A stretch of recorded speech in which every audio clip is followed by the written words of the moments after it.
All right, good morning. This is the Fantasy Sports Boss with another crisis point video. I wanted to talk about Dalton Schultz, the tight end for the Dallas Cowboys, who's managed to put up a donut each of the last 2 weeks as he battles a knee injury and really just what has been nothing short of a disastrous season for the pass catching tight end who emerged a year ago, took the league by storm by catching 78 passes for 808 yards and 8 touchdowns. Schultz looked like he was going to be the next impactful receiving tight end, high-end impactful receiving tight end, as he developed a nice chemistry with Dak Prescott.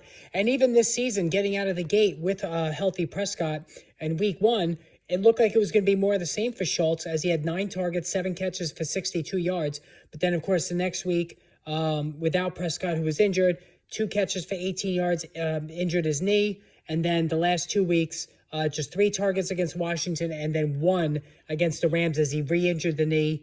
It really left him to basically playing only about 10 to 20% of the snaps the rest of the game. So obviously it's only Tuesday and we don't have the first practice report coming out until Wednesday, but it already looks like Dalton Schultz is going to be dicey to play this week. Even if he does, he's probably going to be extremely limited, so you can't use him even if he does happen to suit up. And the problem is that Cooper Rush just never developed any sort of chemistry with Schultz when Schultz was healthy on the field with Rush, against the Bengals and against Washington.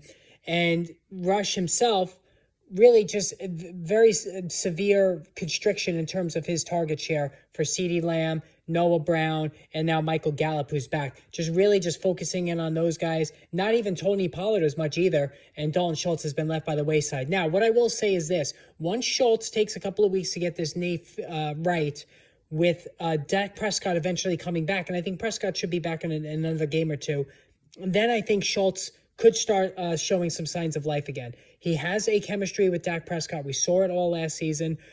Dak loves to throw to the tight end. So while I think many people are ready to throw him in the towel on Schultz and cast him off to the waiver wire, I don't think you should do that yet. I think you should stash him on the bench, try to get by with Taysom Hill or Evan Engram for the next couple of weeks, and then see what happens when Schultz gets back with Dak Prescott on the field. If he still struggles with Prescott back on the field, then you can cut Schultz and have no regrets. But boy, this has been just a stunning drop in not only efficiency, but extreme dip in numbers for Schultz this season. All right, hit that subscribe, hit that notification button. More videos on the way later today.